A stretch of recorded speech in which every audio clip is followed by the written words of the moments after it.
in the past 18 months.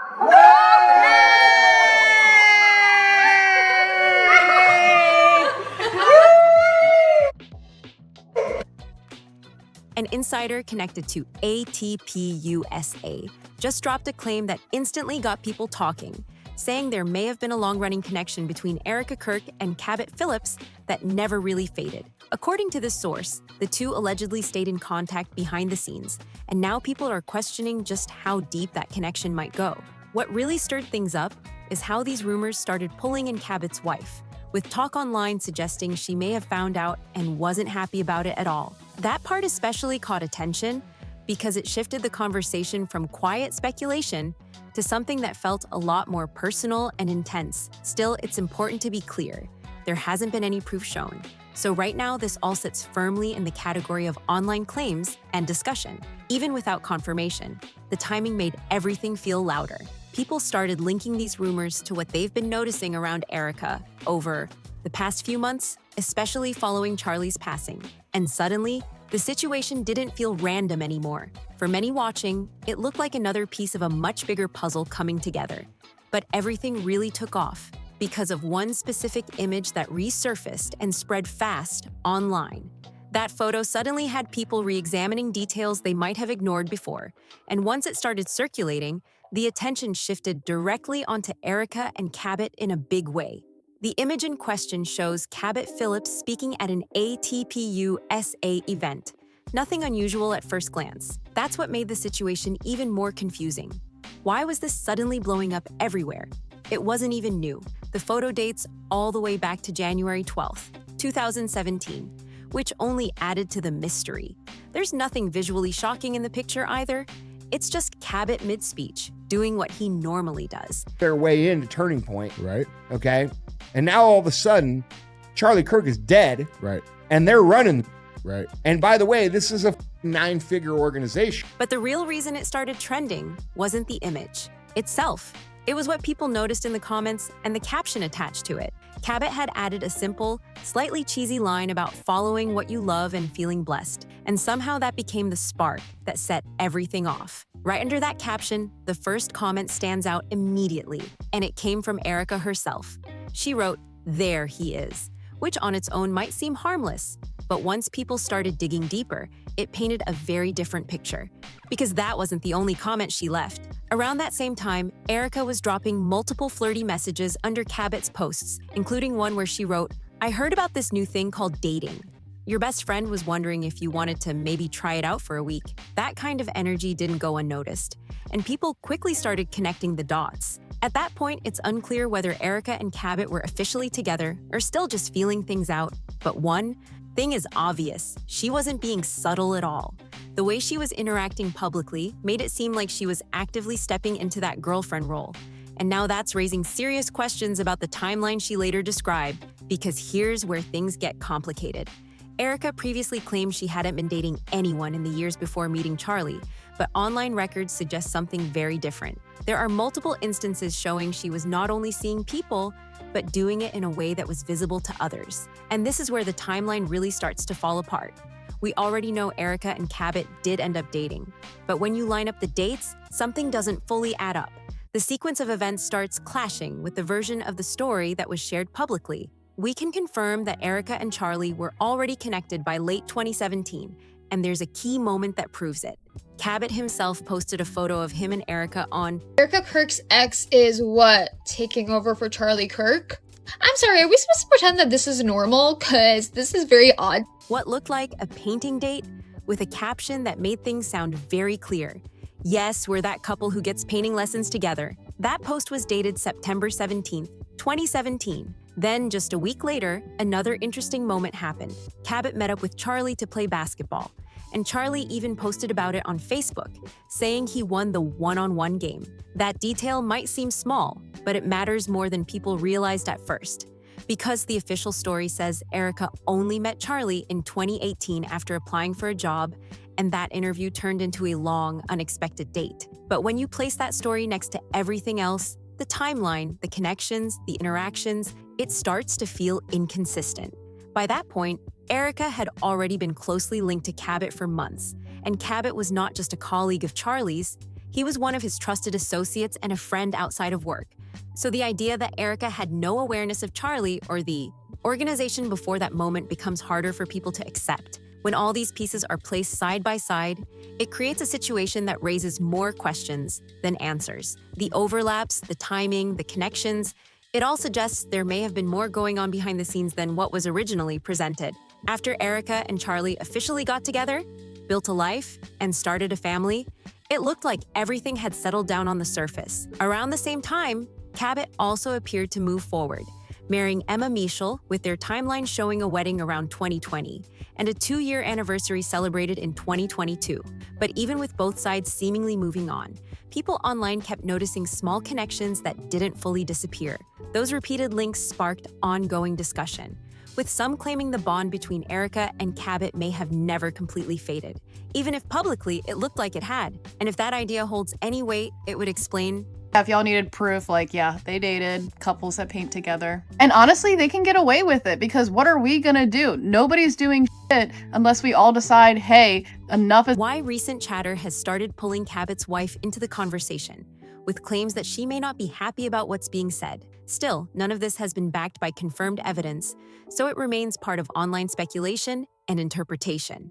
Now here's where things start getting more complicated. Some online discussions have tried to connect Erika's past timeline to broader, controversial networks linked to Epstein, but it's important to approach that carefully. These claims are not confirmed, and much of what's being shared is based on interpretation of public information rather than verified facts. One example that got attention came from someone reviewing Erika's old TripAdvisor activity from 2017, a year many see as a turning point in her life. In one review, she described a bar on 79 Crosby Street as our company's go-to, mentioning how much she and her team enjoyed going there. But that raised questions because there isn't clear public information showing she was running or working at a company tied to that location at the time. Based on available records, she had recently completed her studies and was involved in a nonprofit project, with later work history starting in 2018. So naturally, people began asking, what company was she referring to in that review?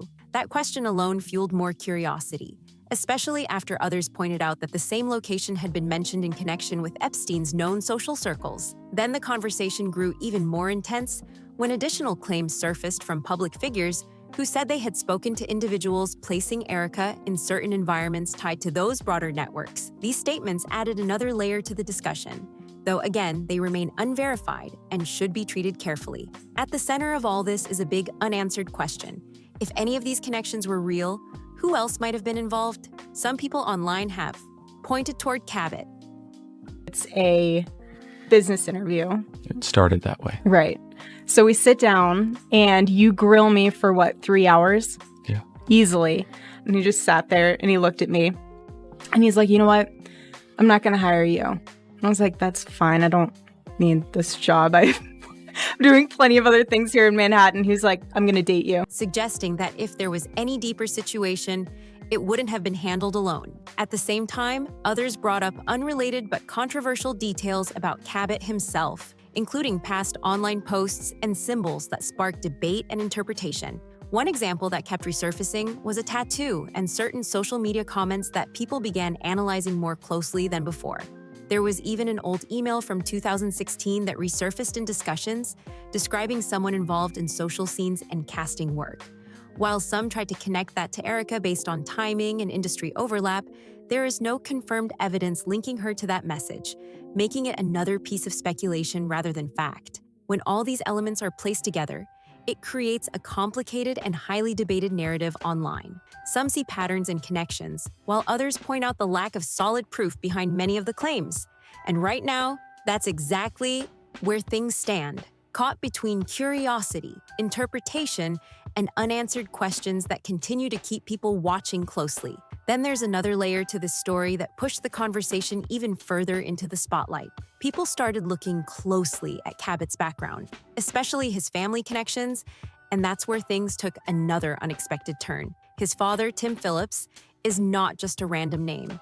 He's been a major figure in political circles for years and even led a well-known organization before stepping down in 2021 under a broad explanation tied to personal matters. That detail alone wouldn't normally raise eyebrows, but in a situation already filled with questions, people began digging deeper.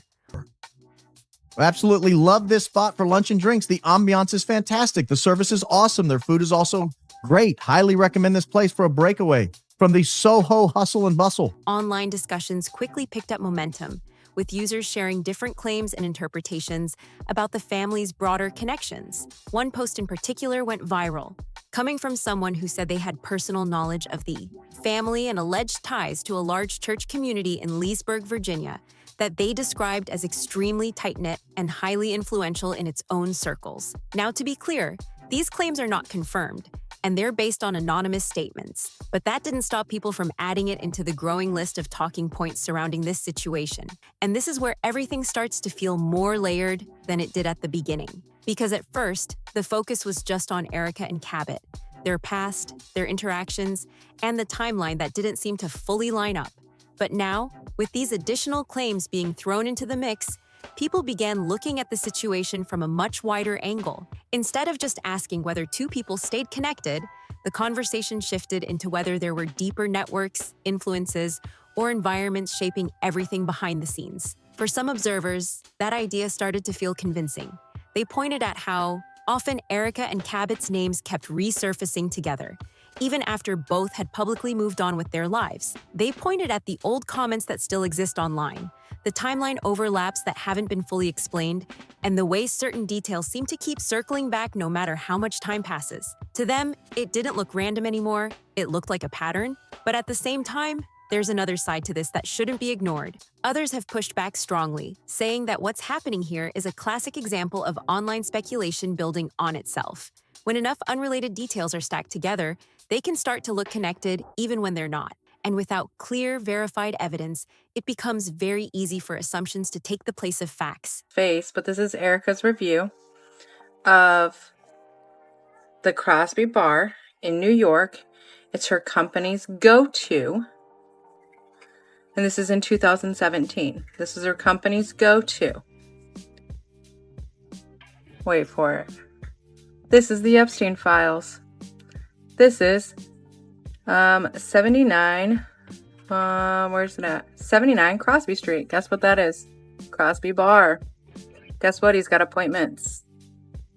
But you don't know who they're with. Still, even with that pushback, the conversation hasn't slowed down. If anything, it's grown louder, because people are now revisiting everything from the beginning. Old posts, old photos, old timelines, everything is being re-examined with a new perspective. And once that process starts, it's hard to stop, because every small detail suddenly feels like it could matter. One of the biggest reasons this situation keeps holding attention is the consistency of the connections being pointed out. It's not just one moment or one interaction, it's multiple moments spread across different periods of time. The comments Erika left on Cabot's posts, the confirmed timeline of their past relationship, the overlap with when she later became involved with Charlie, and now these additional claims about broader connections, it all stacks together in a way that feels significant to many watching. And then there's the emotional side of it, which has added even more intensity to the discussion. Because when rumors start involving spouses, it changes how people react. It stops feeling like distant speculation and starts feeling more personal. That's why the claims involving Cabot's wife have drawn so much attention, even though there's no confirmed evidence behind them. People naturally respond more strongly when they believe real relationships could be affected. But even with all of that, one key fact remains. None of these bigger claims have been officially confirmed. There are no verified reports proving that in like cattle into one apartment. End quote. Which makes Erika's role curious, because multiple people remember and they say that Erika Fransvey was the contact. Specifically, what they recall is she was the contact for a white building on the Upper East Side, around 68th Street and 2nd and 3rd Avenue. It's pretty specific. Yeah, that she was the contact. Now, why? What? Erika's the contact. Got these girls coming in. Erika's got these people in, and we've all been trying to figure out what she's doing in real estate. Erika and Cabot stayed connected in the way some are suggesting. There's no solid evidence confirming the more serious allegations being discussed. And that's an important line to keep in mind as this continues to unfold. What we're really looking at right now is a situation where perception is driving the narrative just as much as facts. People see patterns, they connect dots, and they build a version of events that makes sense to them. But whether that version reflects reality or not is something that hasn't been fully established. And yet, even without clear answers, the interest isn't going anywhere, because once a story reaches this level of attention, it takes on a life of its own. New people discover it every day, new discussions start, and new interpretations get added into the mix. It becomes less about one single claim and more about the entire web of connections that people believe they're seeing. That's why everything keeps circling back to that original insider statement. The idea that Erika and Cabot may have never truly cut ties is the foundation that all these other discussions are being built on. Every comment, every timeline detail, every resurfaced post, it all gets viewed through that lens. And when you line everything up, the past interactions, the timing overlaps, the repeated resurfacing of their names together, it creates a narrative that, at the very least, keeps people questioning. Whether those questions lead to anything concrete or not is still unclear. But the fact that they exist at this level says a lot about how this story is being perceived. At the same time, there's always the possibility that this entire situation is being amplified beyond what it actually is. Social media has a way of turning small details into major storylines, especially when multiple conversations start merging into one. What begins as a few observations can quickly turn into a full narrative that feels much bigger than the original facts. So right now, everything sits in that uncertain space between speculation and reality. There are pieces that seem to connect, but no full picture that has been officially confirmed. There are claims being made, but no definitive proof backing the most serious ones. And until something concrete comes out, that's where things will stay. But one thing is clear. The attention on this situation isn't fading anytime soon. People are still watching, still analyzing, and still waiting to see if anything new comes forward that either confirms the speculation or shuts it down completely. If you made it this far, make sure to like the video, subscribe for more updates like this, share it with someone who's been following this situation, and drop your thoughts in the comments below. What do you think is really going on here? I'll see you in the next one.